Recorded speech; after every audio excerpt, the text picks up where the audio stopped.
In November 2011, LaToya Ammons, along with her mother Rosa Campbell and her 3 children, ages 7, 9 and 12, moved into a rental house located at 3860 Carolina Street in Gary, Indiana.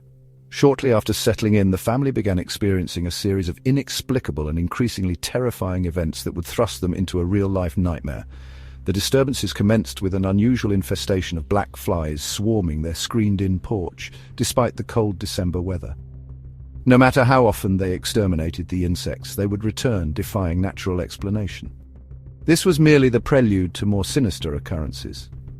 Rosa Campbell reported hearing footsteps ascending the basement stairs and the creaking of the door opening, only to find no one there.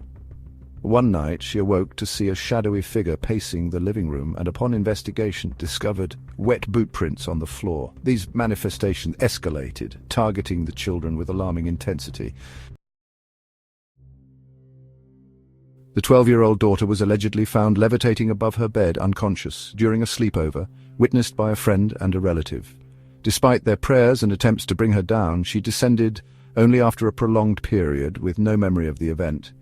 The 2 sons also exhibited disturbing behavior. The youngest would sit in a closet talking to an unseen boy about what it felt like to be killed, while the older son was allegedly thrown across the room by an unseen force. Desperate for help, the family sought assistance from their physician, Dr. Jeffrey Onyekwu, in April 2012. Upon visiting the home, Dr. Onyekwu observed the family's distress but could not provide a medical explanation for the events. He noted that they appeared delusional, yet he was perplexed by the lack of medical causes for their experiences. The Department of Child Services was contacted due to concerns about the children's well-being, leading to further investigations.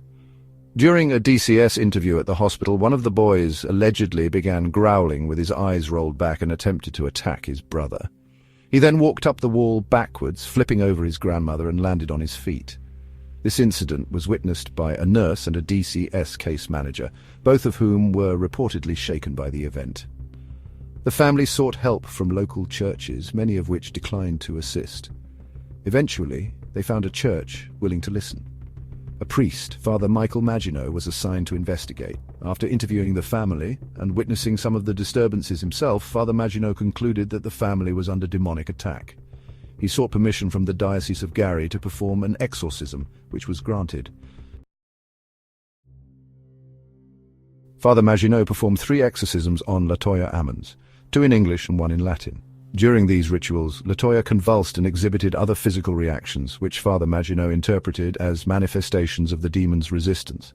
Throughout this period, the family's plight attracted the attention of various officials, including Gary Police Captain Charles Austin, who initially was skeptical but later claimed to have experienced paranormal activity in the house, including his car malfunctioning and hearing a disembodied voice on his police radio. Despite the exorcisms, the family continued to experience disturbances and eventually decided to move. After relocating to Indianapolis, the paranormal activity ceased, and the family began to rebuild their lives free from the terror that had plagued them in Gary. The case drew widespread media attention, with many debating the validity of the family's claims. Skeptics suggested psychological factors or fabrication, while others believed it to be a genuine case of demonic possession. The house at 3860 Carolina Street became infamous, attracting paranormal investigators and curiosity seekers. In 2014, the story was widely publicized, and in 2016, paranormal investigator Zach Bagans purchased the house, later producing a documentary titled Demon House, which chronicled the events and his investigation. The house was subsequently demolished, adding to the mystique surrounding the case. This chilling account of the Ammons family's ordeal serves as a haunting reminder of the unexplained phenomena that some individuals claim to experience, challenging our understanding of reality and the boundaries between the known and the unknown.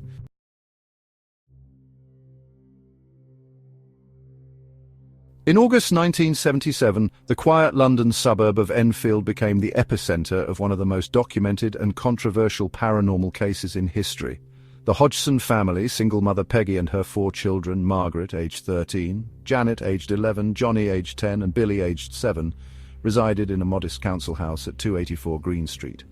Their lives took a terrifying turn when inexplicable events began to unfold within their home. The disturbances started subtly. Peggy Hodgson reported hearing strange noises, knocks and shuffling sounds, emanating from the walls and floors.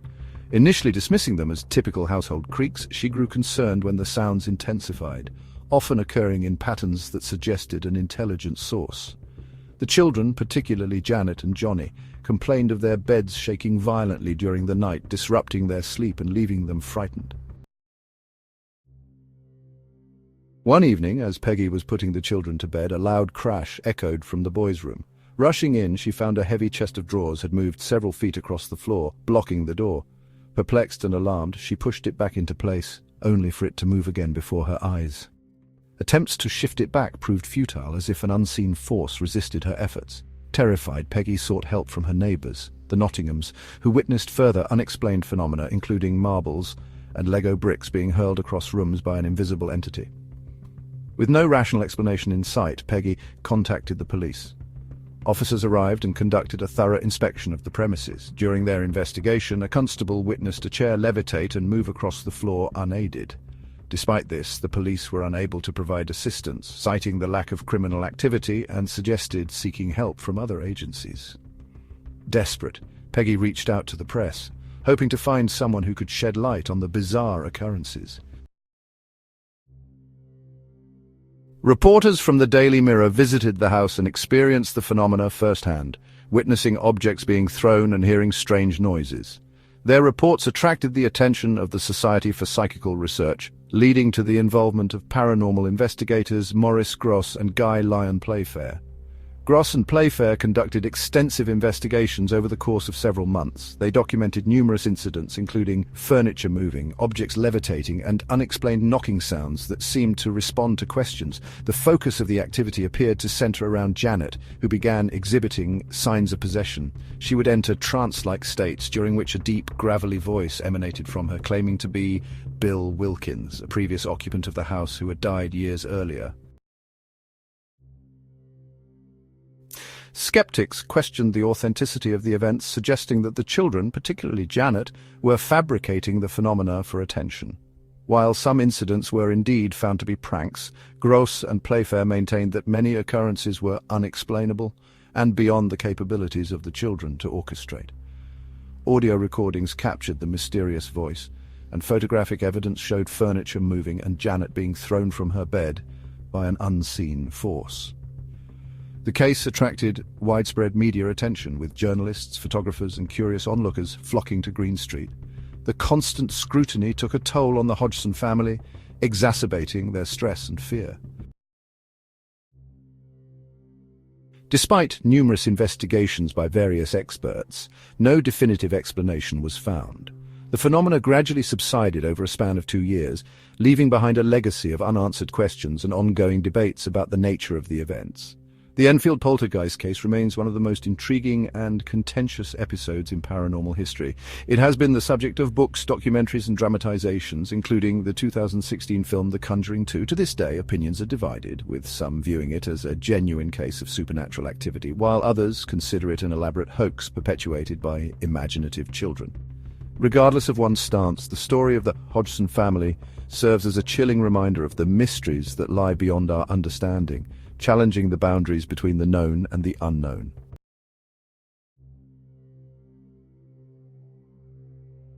In January 1971, the Perron family, parents Roger and Carolyn, along with their 5 daughters, Andrea, Nancy, Christine, Cindy, and April, relocated to a sprawling 200-acre farmhouse in Harrisville, Rhode Island.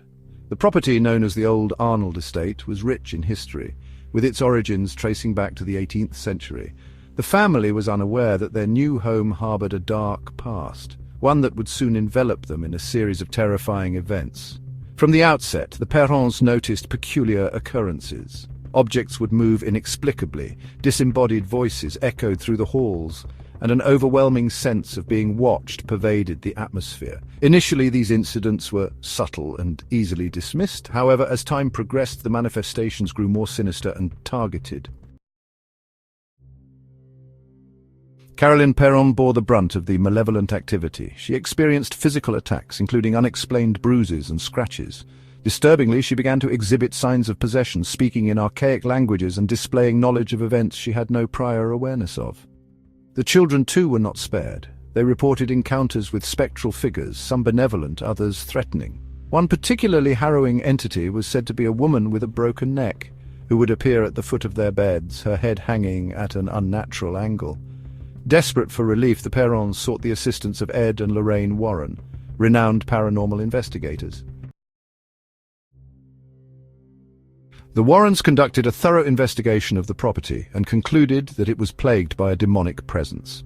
They identified the primary spirit as Bathsheba Sherman, a woman accused of witchcraft in the 19th century, who allegedly cursed the land after her acquittal. The Warrens proposed conducting a séance to communicate with the spirits and alleviate the family's torment. However, during the ritual, Carolyn Perron was violently attacked and temporarily possessed, leading Roger Perron to expel the Warrens from their home, fearing for his wife's safety. Despite the intervention, the paranormal activity persisted, forcing the family to endure the haunting until they could afford to move out in 1980. The ordeal of the Perron family has been widely documented and served as the inspiration for the 2013 horror film The Conjuring. While some skeptics question the authenticity of their experiences, the Perrons maintain that the events were real and left an indelible mark on their lives. The Perron family story is a chilling reminder of the unknown forces that may lurk in the shadows of our world. Their experiences, both terrifying and profound, continue to captivate and haunt those who hear them. Whether you believe in the paranormal or not, their ordeal stands as a testament to the enduring mystery and fear that the supernatural can evoke. It challenges us to question what we know and what we fear, reminding us that sometimes the most frightening things are those we cannot see or understand.